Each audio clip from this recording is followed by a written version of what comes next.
Podemos, então, nesse momento seguinte, queridos, ir à palavra de Deus, e quero convidar os irmãos a abrirem Hebreus capítulo 4, os versos 14 a 16. Hebreus capítulo 4, os versos 14 a 16.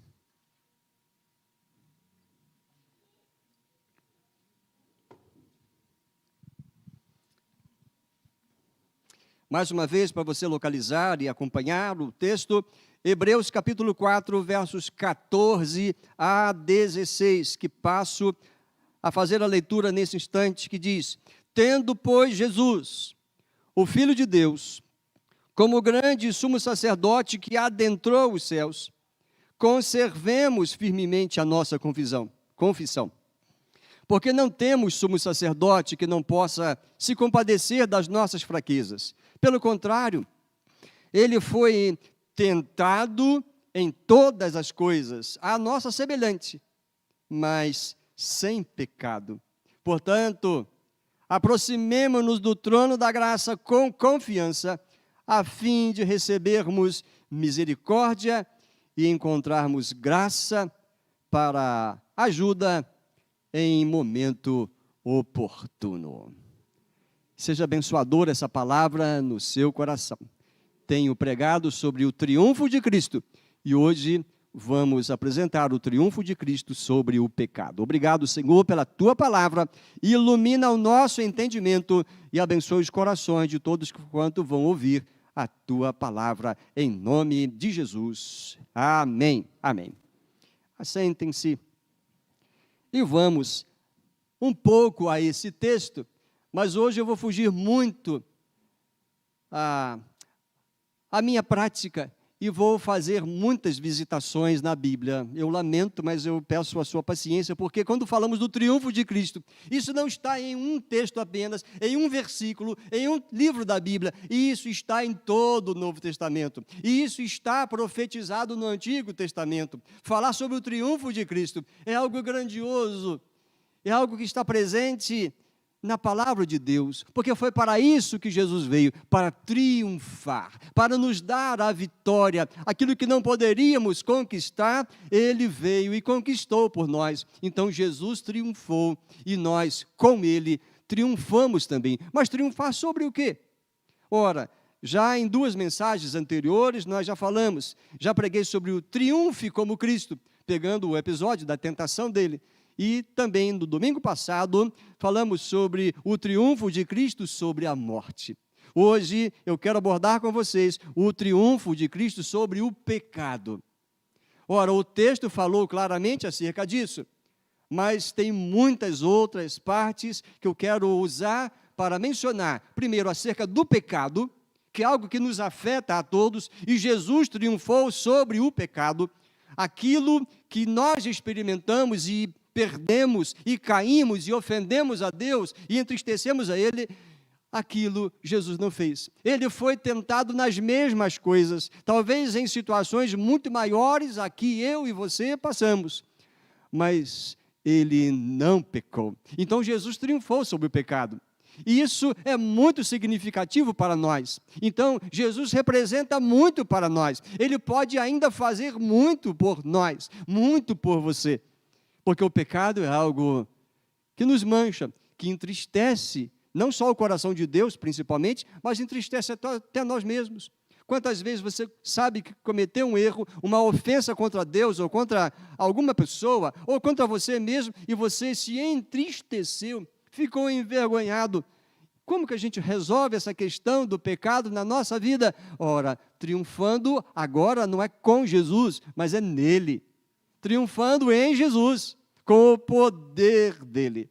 Nesse texto que nós lemos inicialmente, Hebreus capítulo 4, no qual nós analisaremos esse tema comparado com união com tantos outros textos no Novo Testamento e no Antigo Testamento, a gente percebe que esse texto, o escritor aos Hebreus, exalta a Cristo. Exalta a Cristo como o Filho de Deus, você ouviu a leitura, que atua perfeitamente como sumo sacerdote, como intercessor entre nós e Deus. Agora o Senhor Jesus faz isso, Mas antes, ele veio a nós, ele baixou a nós como homem, porém, homem perfeito. Exaltado seja o nome do Senhor. Então, nele, nós devemos firmar a nossa fé, conservar a nossa confissão de pecadores arrependidos, é o que nos estimula no verso seguinte, o escritor aos Hebreus. Devemos confessar as nossas culpas e pecados sempre por meio dele e sem desculpas. Afinal, com confiança, verbo que aparece no último versículo, podemos ir até ele, porque ele nos perdoa, o Pai nos aceita e dispensa misericórdia e graça sobre nós, pecadores, mas não sem esperança. Vamos falar um pouco sobre o pecado. Eu não vou me prender a nenhum teólogo, nenhum conceito de algum livro de teologia sobre o pecado. Poderia fazê-lo, mas eu gostaria de usar uma outra estratégia, a conceituação de pecado conforme os textos bíblicos. Sim, queridos, aquilo que está em mim e em você, pecado, tem diversas partes na Bíblia, diversos aspectos apresentados para a nossa reflexão e para a nossa confissão, que de fato somos assim. O pecado é isso nas nossas vidas. E permitam-me, eu vou ser dinâmico, não vai dar tempo de eu citar todos esses textos para você anotar, mas você terá acesso a essa mensagem escrita lá no nosso aplicativo. E muita gente ainda não tem acesso, não se inscreveu no nosso aplicativo. Lá tem cada mensagem dominical, cada mensagem que é pregada desse púlpito, que vai para o YouTube ou não vai para lá, para depois as células poderem consultar aquele texto e ali se debruçarem melhor e conversar sobre a mensagem. Então vai estar lá, e claro que vai estar quando for transmitido no YouTube, depois dessa mensagem ser editada. Então eu precisarei mencionar os versículos e vocês vão ouvindo e, quem sabe, conferindo na sua Bíblia. Sobre o conceito de pecado, o que a Bíblia diz que é pecado? Porque pecado pode ser relativizado hoje, dependendo da pessoa, do pensamento da pessoa, da religiosidade da pessoa, da igreja com a doutrina que aquela pessoa segue. Dependendo se a pessoa segue uma seita, ali pecado vai ser conceituado de uma forma, ou dependendo de uma outra religião muito grande, numericamente até maior que os cristãos, existem duas tão numerosas quanto os cristãos, para eles pecado pode ter uma conceituação que difere da Bíblia. Como nós precisamos colocar a nossa fé na palavra de Deus, que é santa e inerrante, então eu prefiro que a gente consulte a palavra de Deus. O que a palavra de Deus diz que é pecado? E a cada parte dessa que vamos ver, você há de lembrar que Jesus venceu sobre isso. Jesus venceu sobre cada uma parte dessa que nós falhamos. Então, a Bíblia diz que pecado é transgressão, é ultrapassar uma lei de Deus, ou a lei de Deus, ou a vontade de Deus. João vai dizer na sua primeira carta, capítulo 3, o verso 4, todo aquele que pratica o pecado também transgride a lei de Deus, porque o pecado é transgressão da lei. Ora, nós que estamos vivendo num país com muita organização de leis, quando se transgride uma lei, nós somos sujeitos à punição. Às vezes é uma multa, uma advertência, às vezes, dependendo, pode ser até uma prisão, uma série de coisas. Transgressão é coisa séria. Transgressão da lei de Deus é algo muito sério. E a Bíblia chama isso de pecado. Errar o alvo, errar a vontade de Deus, que está explicitada em todo o livro sagrado que é a Bíblia. Então, pecado é transgressão. Também, João vai dizer na sua primeira carta, também primeira carta, capítulo 13, o verso 8, que o pecado é coisa instigada pelo diabo. Pecado é do diabo. Todo aquele que pratica o pecado também transgride a lei, porque o pecado é transgressão da lei e pecado é coisa que o diabo fez e quer que nós também façamos. Primeiro, a João 3:8, aquele que pratica o pecado procede do diabo. Veja só que coisa terrível. porque o diabo vive pecando desde o princípio. Para isto se manifestou o Filho de Deus, para destruir as obras do diabo. Ora, Jesus não veio para fazer a obra do diabo, Jesus veio para fazer a obra do Pai. Nós é que caímos como humanidade, caímos na conversa, na sedução do diabo. Então, ele pecou e já sofreu a punição de Deus, a primeira, banimento. Ainda tem punição para ele. Então, o primeiro que pecou induz-nos também a pecar. Pecado é coisa do diabo, pecado é ir contra Deus. Então, queridos, temos que tratar pecado como algo muito sério, como algo terrível. É para isso que o Senhor Jesus, diz o texto, veio, se manifestou para destruir as obras do diabo. Então, para destruir o pecado, o poder, o domínio e o efeito do pecado nas nossas vidas. Será que Jesus caiu em alguma enganação do diabo? Lógico que não. No texto em que pregamos há 2 domingos atrás da tentação de Jesus, o diabo tentou. Pelo menos 3 vezes foram registradas ali nos evangelhos. Mas o diabo tentou Jesus de muitas maneiras. Tentou através dos seus discípulos. Tentou através daqueles que eram zelosos, os fariseus. Tentou através até da sua família. Sim, através da família, porque não criam nele. Por que você não manifesta de uma vez o seu poder? Faz algum milagre diante do povo. Você, em vez de ir para Jerusalém, você fica aqui na Galileia. Eu vejo isso como uma sedução do diabo usando a própria família para fazê-lo errar. Mas Jesus sabia a hora certa das coisas acontecerem. Sim, o próprio Senhor Jesus no Evangelho de João, capítulo 8, o verso 44, Jesus foi direto e disse: vocês são do diabo, que é o pai de vocês, e querem satisfazer os desejos dele. O diabo tem desejos e quer compartilhá-los conosco, mas nós devemos resistir a toda a tentação dele. Esse é um texto claríssimo, em que nós podemos responder sem nenhum preconceito ou constrangimento de que nem todos são filhos de Deus. As pessoas, quando ouvem falarmos isso, acham que somos preconceituosos, que estamos nos vangloriando, que somos orgulhosos. Não, é Jesus quem fala. Deus nos faz seus filhos por meio de Jesus, mas nascemos pecadores. E o Senhor Jesus diz: ele foi assassino desde o princípio e jamais se firmou na verdade, porque nele não há verdade. Quando ele profere mentira, fala do que lhe é próprio, porque é mentiroso e pai da mentira. Então, pecado é coisa do diabo.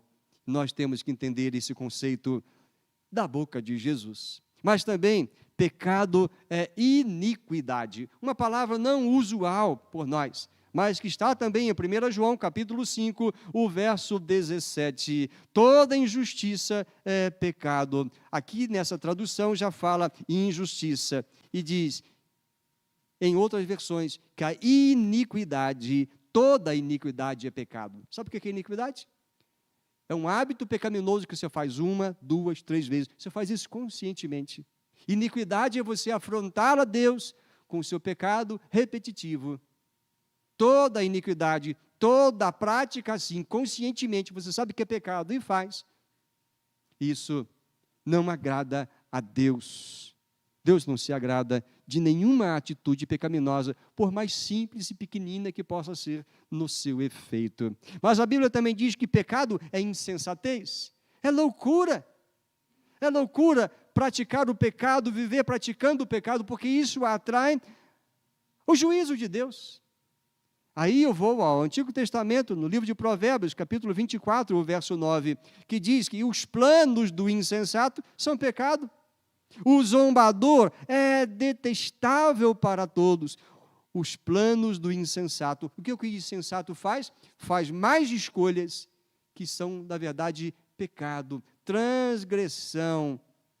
Os planos do tolo são pecado. O tolo só pensa em fazer coisa errada.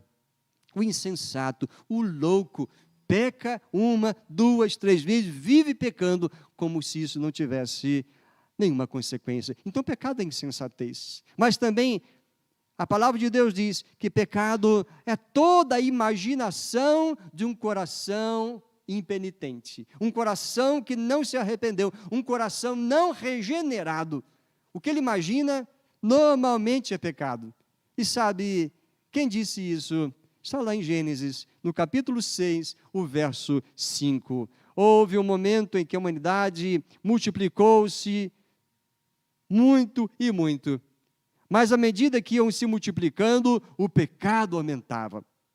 As práticas contrárias à vontade de Deus aumentavam, as injustiças, as violências, a imoralidade.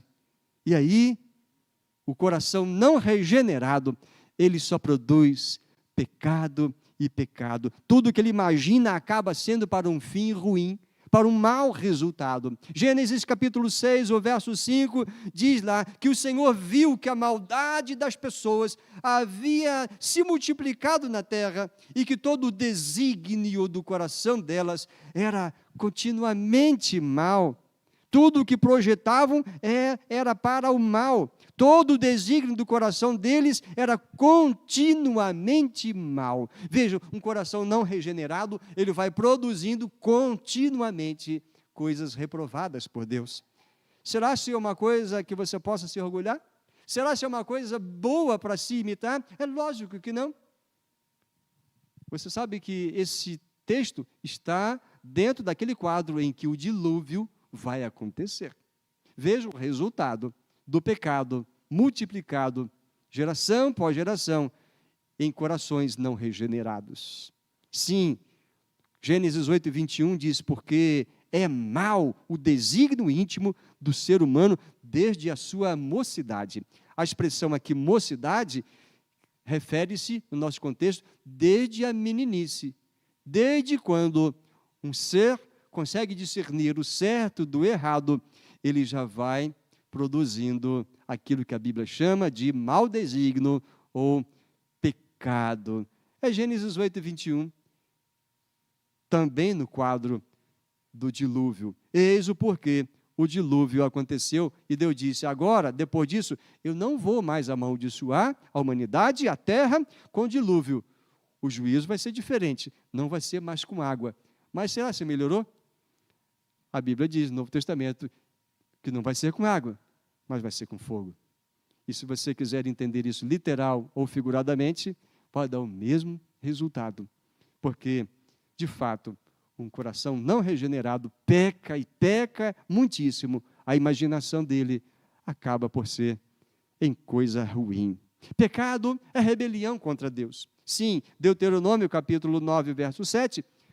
Aqui, Moisés se despedindo do povo, depois de caminharem 40 anos pelo deserto, rumo à terra prometida, ali Moisés diz, lembrem-se disso, e jamais se esqueçam de como vocês provocaram a ira do Senhor, o seu Deus, no deserto. Desde o dia em que saíram do Egito até chegarem aqui, vocês têm sido rebeldes contra o Senhor. Vocês têm sido rebeldes. Então, o pecado é rebelião contra Deus. Naquele momento, a figura de autoridade entre o povo era Moisés. Moisés não era Deus, mas representava Deus.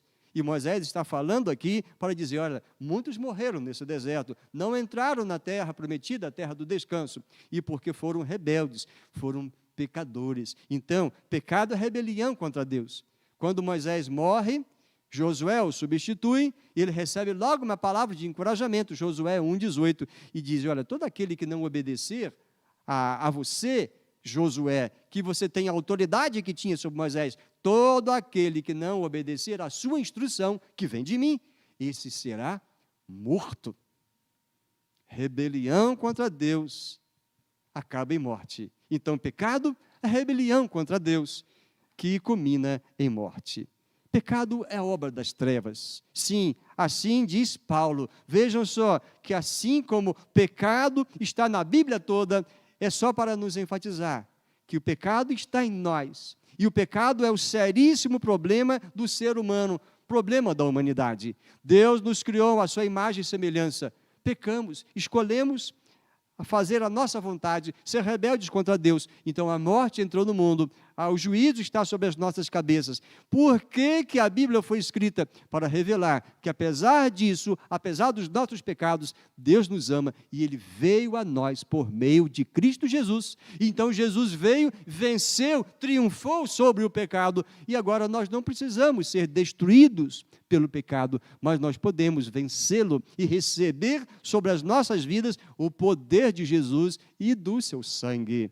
Sim, o triunfo de Jesus sobre o pecado é para você, é para nós, porque nós somos pecadores, mas Deus não quer que morramos como consequência dos nossos pecados. Já devo ter falado pecado, pecado, pecado aqui umas 100 vezes, né?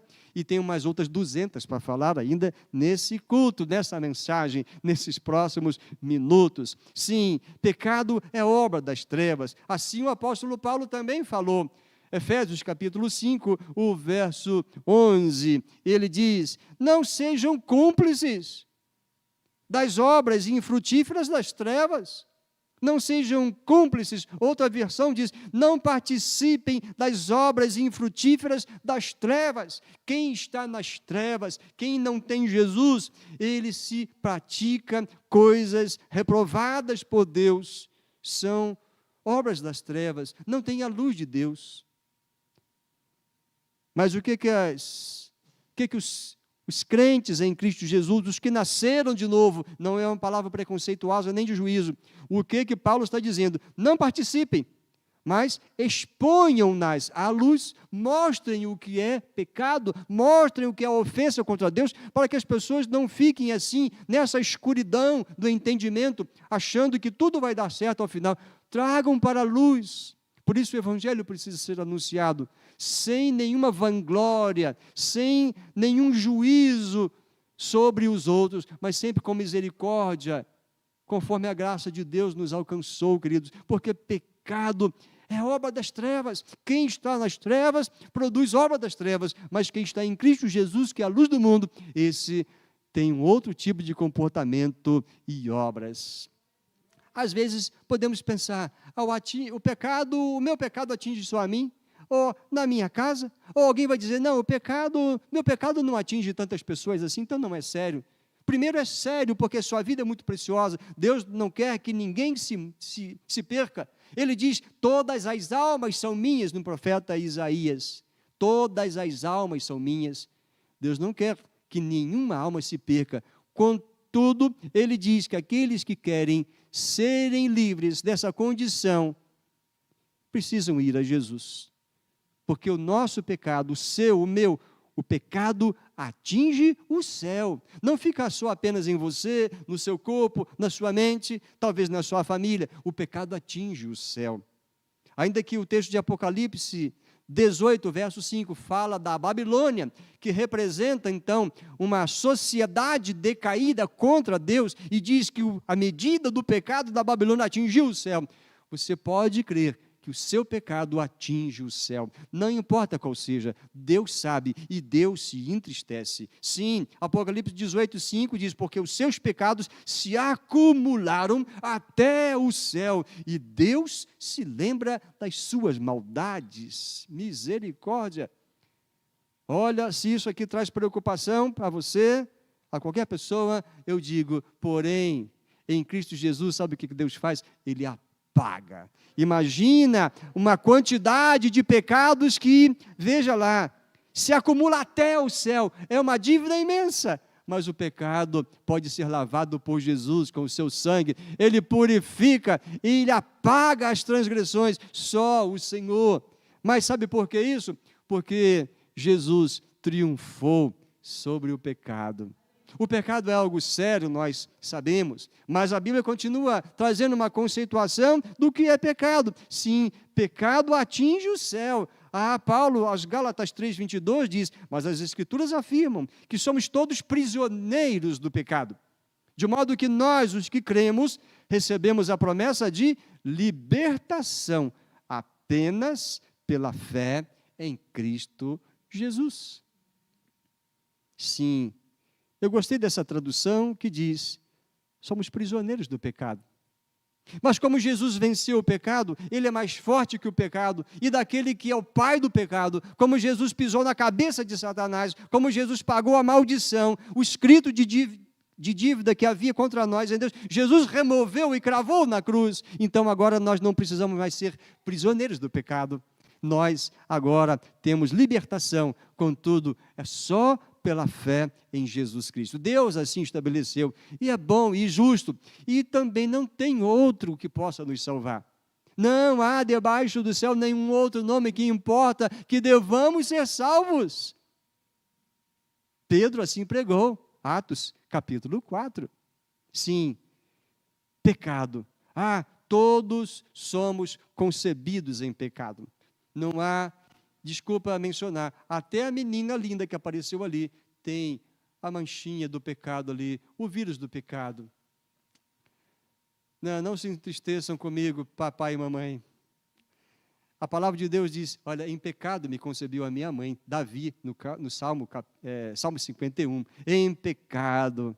Mas antes, o primeiro homem, está lá em Gênesis capítulo 5, verso 3, diz que Adão gerou um filho à sua semelhança, um filho semelhante a ele, conforme a imagem dele. E dentre alguns aspectos da semelhança e da imagem de Adão em Sete, sabe o que foi junto? Pecado. O nome dele foi Sete. Sim, Adão pecou, passou isto para a sua descendência. Tanto é, Caim matou o seu próprio irmão Abel por um coração invejoso, raivoso. O pecado já estava manifesto. E o pecado logo, logo se manifesta na vida do ser humano. Já uma criança bem novinha, já começa a puxar o cabelo do outro, já começa a beliscar. Não estou dizendo que a Antonella me beliscou aqui estava pecando não, viu? Era carinho.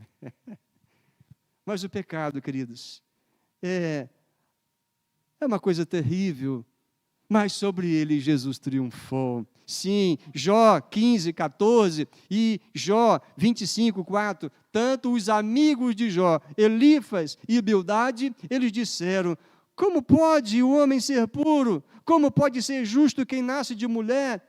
Como o homem pode ser puro? Como pode ser justo quem nasce de mulher? Elifas e Bildade parece que combinaram de atacar Jó. Mas falaram uma grande verdade.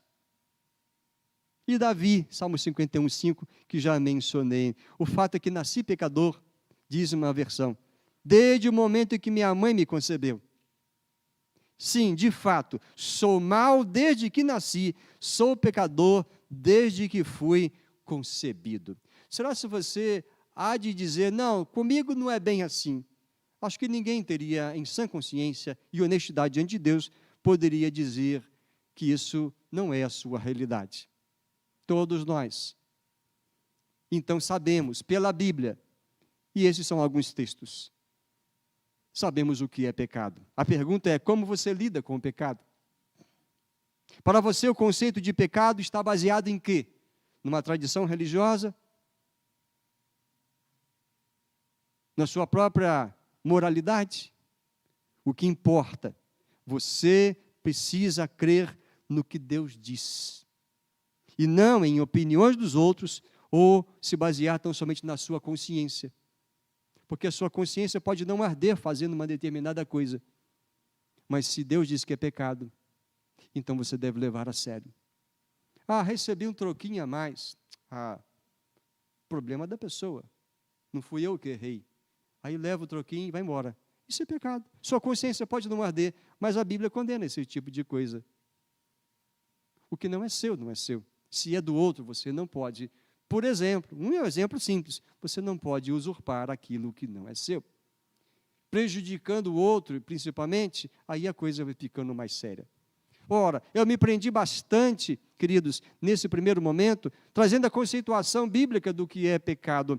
Mas eu quero ir para um segundo momento e afirmar também à luz do texto sagrado que só Cristo não tinha pecado. Como vamos ver isso na palavra de Deus? Ora, isso é afirmado em alguns momentos. O texto de Hebreus capítulo 4, que lemos inicialmente, fala então de maneira clara, objetiva, sem pecado. Semelhante o Filho de Deus veio a nós, semelhante a nós, em carne, em humanidade, pode interceder a nós junto ao Pai, até naquilo que sofremos. Ele pode nos ajudar, porque Ele sabe que nós passamos, Ele sabe que sofremos, porque passou por tudo, Ele não pecou em nada. Esse é um dos textos. Mas aos Coríntios, 2 Coríntios 5, 21, o nosso irmão apóstolo Paulo, pelo Espírito Santo, cheio de capacitação espiritual, ele deixou esta porção, 2 Coríntios 5, 21, há uma igreja marcada por pecaminosidade.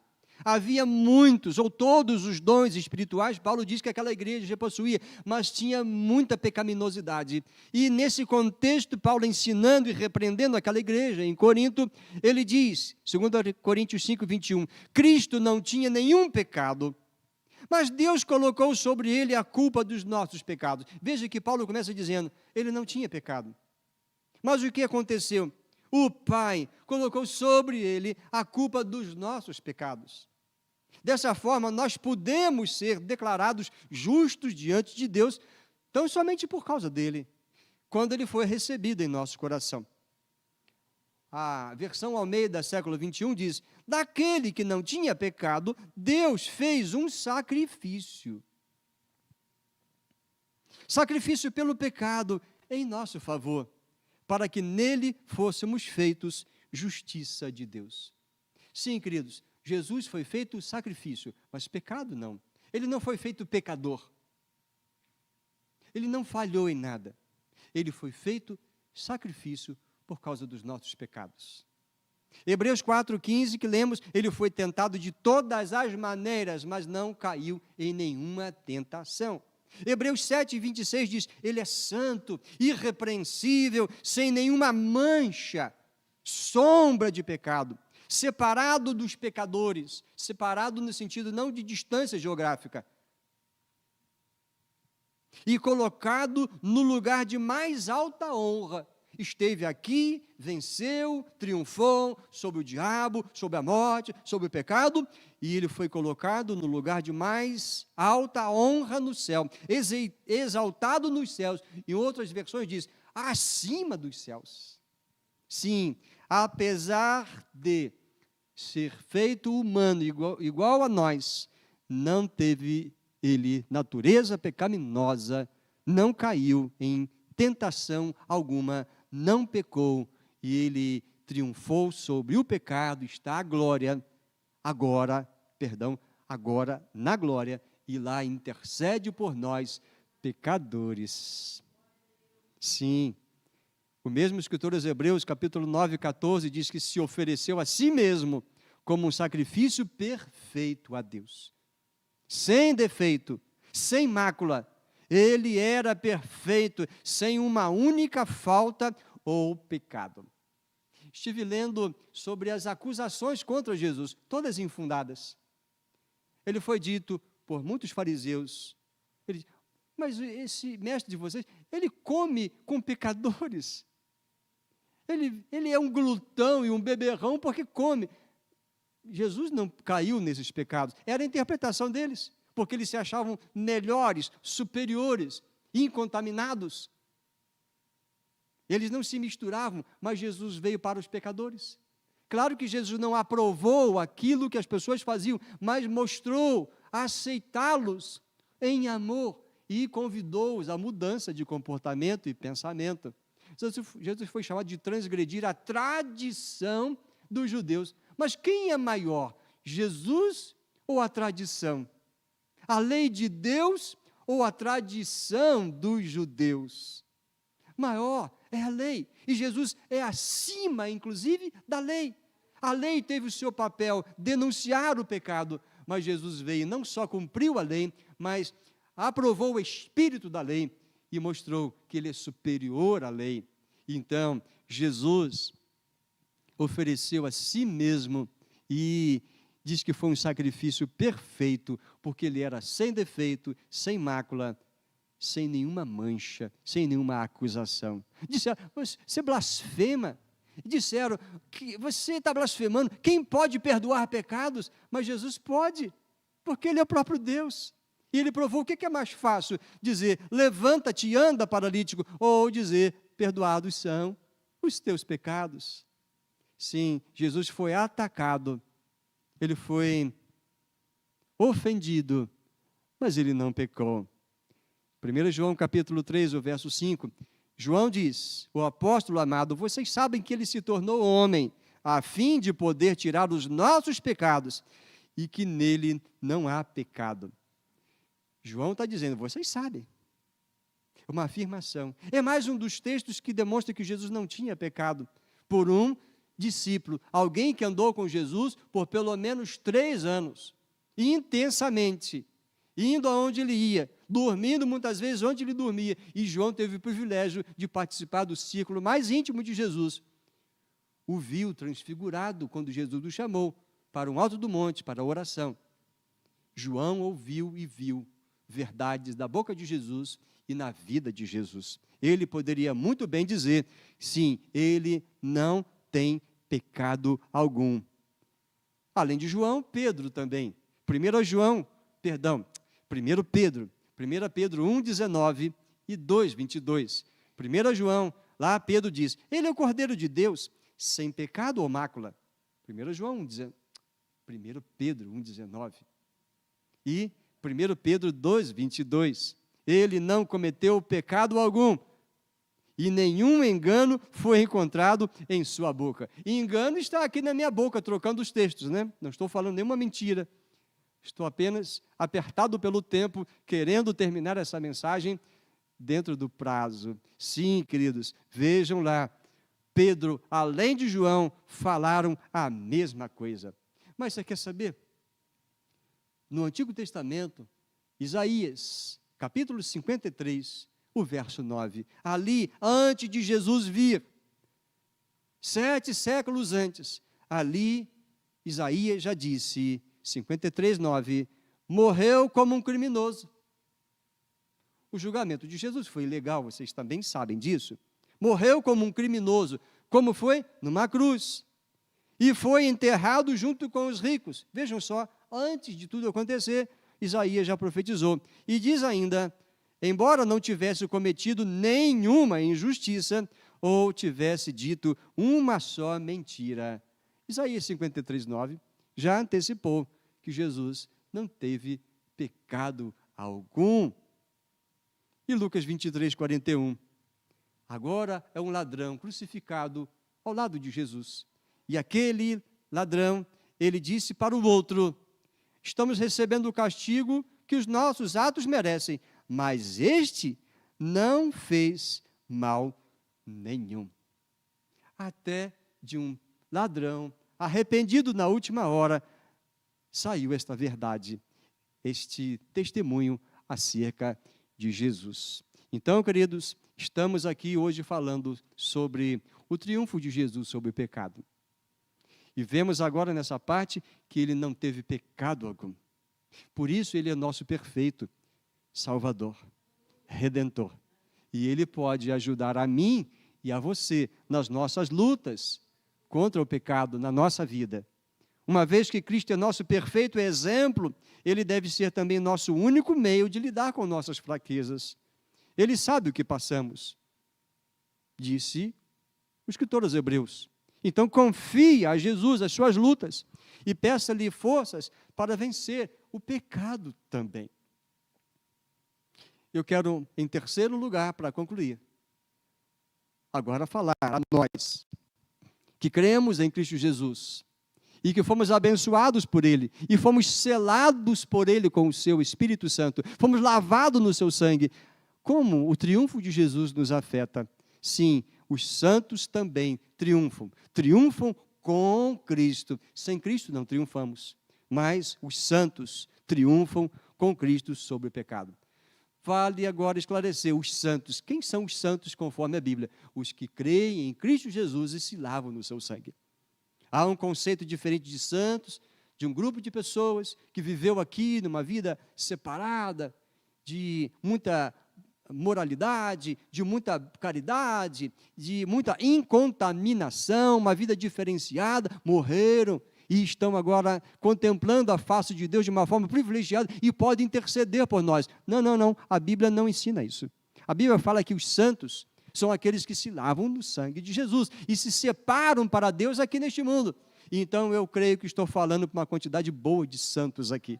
E uma vez que essa é a sua realidade, como, então, que nós triunfamos sobre o pecado? Ora, em Jesus e com Jesus, no sangue dele.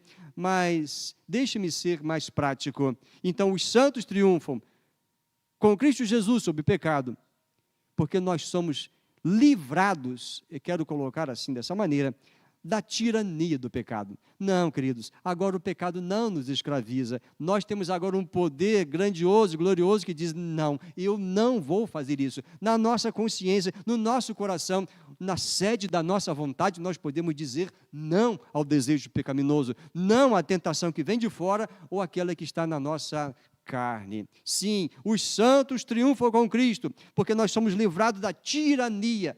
Porque o pecado é um mal, Senhor, escraviza, pega as pessoas e prende-nas na imoralidade, em algum vício que a pessoa não consegue mais abandonar se não houver intervenção do Senhor. Paulo diz aos Romanos 6,18, vocês estão livres do velho Senhor, o pecado. Eu estou usando uma outra tradução, que não é usual aqui, mas eu gostei dessa tradução. Vocês estão livres do velho Senhor. Mas nós não estamos sem Senhor, temos Jesus como Senhor das nossas vidas. Também os santos estão mortos para o pecado, ou seja, nós sabemos o propósito da nossa vida. Nós não vivemos mais para viver pecando, mas vivemos agora para fazer a vontade do Senhor, para alegrar o coração dele. Aos Romanos, capítulo 6, o verso 2 e o verso 11, Paulo disse, nós já morremos para o pecado. Como poderíamos continuar ainda vivendo nele? Considerem-se mortos para o poder do pecado e vivos para Deus em Cristo Jesus. Estamos mortos para o pecado. A direção da nossa vida mudou, o sentido da nossa vida é outro. Isso está bem firmado na nossa consciência ou não está? Acredito que sim. E Pedro, reforçando esse pensamento, 1 Pedro 2,24, ele diz, ele carregou pessoalmente o fardo dos nossos pecados em seu próprio corpo, quando morreu na cruz, a fim de que morrêssemos para o pecado e vivêssemos daqui em diante uma vida santa, pois os seus ferimentos curaram os nossos. Isaías 53. Pedro cita o que Isaías havia mencionado. Sim, queridos, agora os santos em Cristo Jesus, agora nós podemos tomar resolução, firme resolução contra o pecado no poder de Cristo Jesus. Eu cito Jó 34, verso 32. Se ainda há algum pecado escondido em minha vida, mostre-me, e eu nunca mais voltarei a fazer isso. Ora, isso aqui faz parte do diálogo de um dos amigos de Jó. Estou tirando daquele contexto, mas porque a palavra deve ser aplicada assim. Essa deveria ser a oração de todos nós. Para os amigos de Jó, Jó não estava fazendo assim. Mas eu tenho certeza que Jó estava fazendo assim, porque ele diz em outros textos. Mas essa é uma boa oração para eu e você fazermos. E dizermos, Senhor Deus, se há algum pecado escondido em minha vida, mostre-me. E eu nunca mais voltarei a fazer isso. Claro que esse é um pedido que nem sempre nós conseguimos cumprir, né? Eu nunca mais voltarei, mas a gente às vezes cai nesta falha. Mas ainda assim devemos continuar pedindo, porque nós estamos sendo aperfeiçoados. E em Cristo Jesus podemos ter essa bênção. Tendo cada vez mais a mente dele e o coração de Jesus, nós vamos superando as nossas fraquezas. Porque os santos que triunfam com Cristo envergonham-se de ter cometido pecado. Não sentem mais alegria e prazer, mas vergonha. É o que nós lemos, já quase encerrando a nossa mensagem, mas é que nós lemos em Romanos 6, o verso 21. Olha, naquele tempo, que frutos vocês colheram? Somente as coisas de que agora vocês se envergonham, porque o fim delas é morte. Houve um tempo, na ignorância, na falta de luz espiritual, sem entendimento de Deus e da sua palavra, fazíamos coisas que agora, se dermos testemunho, ou alguém disser, vamos sentir vergonha. Mas agora, queridos, não precisamos mais ter esse tipo de constrangimento, porque agora, se caímos em algum erro, algum pecado antigo, nós nos envergonhamos, porque nós sabemos a vergonha de Jesus em nosso lugar, no alto daquela cruz, não é verdade? Então, todos os santos envergonham-se de ter cometido pecado e temos ainda sempre que nos lembrar, meus queridos irmãos, que o remanescente do pecado ainda está em nós. Ainda não fomos levados aos céus. Ainda não fomos arrebatados, ainda não recebemos um novo corpo glorificado, ainda estamos neste mundo e a natureza pecaminosa está em nós, tem um remanescente.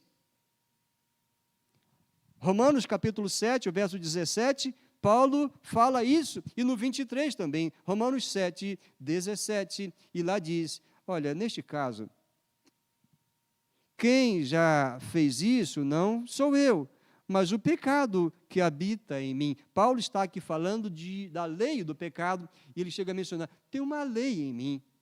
A minha carne se inclina para o pecado. Às vezes eu não quero pecar, mas eu peco, tem uma força dentro de mim. E no verso 23, ele também abre o coração e diz, mas eu vejo nos meus membros outra lei, que guerreando contra a lei na minha mente, me faz prisioneiro do pecado, que está nos meus membros. Miserável homem que sou, quem me livrará do corpo desta morte? E a resposta é Jesus. Há um remanescente do pecado na sua vida, no seu coração. Mesmo você sendo um santo, um crente em Cristo Jesus, entenda que a sua luta contra o pecado não acabou. Jesus é que triunfou, mas com Ele eu convido você a triunfar sobre este mundo pecaminoso. Eu convido você a ser vitorioso sobre as tentações, vitorioso contra as seduções desse mundo. Na minha conclusão, nesse momento final, eu digo, Jesus triunfou sobre o pecado, exaltado seja. De certo, nós não somos exigidos à perfeição por Deus, mas também, queridos, temos que entender, não somos exigidos à perfeição, mas somos chamados, ordenados a lutar contra o pecado. O pecado em nossa própria vida. E não a nos justificarmos dizendo, eu nasci pecador, é minha natureza. Mas Jesus veio para mudar a nossa natureza. Não se acomode a esse pensamento. Cristo nos dá o poder para dizer não à tentação, não ao tentador, não ao pensamento impuro, não ao desejo carnal que desonra a Deus e ao corpo. Vencemos o pecado em Cristo Jesus, sujeitos a Ele e pelo poder do seu sangue. Vivamos assim, então, meus irmãos, santos, separados para Deus, e honremos ao nosso Redentor, que sacrificou-se em nosso lugar, para que as ofensas dos nossos pecados contra Deus fossem perdoadas. Deus abençoe na sua oração agora. Sim, porque a palavra de Deus pede uma resposta pessoal, nossa, individual ao Senhor. Dê graças agora, meu irmão, minha irmã, porque temos um Salvador capaz, perfeito, insubstituível. Temos Jesus. Dê graças a Ele pela humilhação que Ele sofreu em seu lugar. Mas é muito bom que nós também aproveitemos e digamos, Senhor, tem misericórdia de mim. Senhor, perdoa os meus pecados. Senhor, fortaleça-me. Senhor, forma em mim a beleza do Senhor. Eu estou aqui, me sujeitando a fazer a Tua vontade. Comprometo-me a continuar aprendendo do Senhor na Tua palavra, a tendo comunhão com os meus irmãos, que também são santos, para que nos fortaleçamos, cuidemos uns dos outros e façamos a vontade do Pai. Assim, ó Deus, nós oramos nesta hora, suplicando, aceite a nossa oração. Temos consciência do que é pecado. Temos certeza de que sem Jesus não venceríamos. E estamos aqui dizendo, queremos nos santificar e vencer o pecado na nossa vida. Em Cristo Jesus suplicamos. Amém e amém. Amém, meus irmãos? Deus abençoe a você na sua decisão, na sua oração. Quero chamar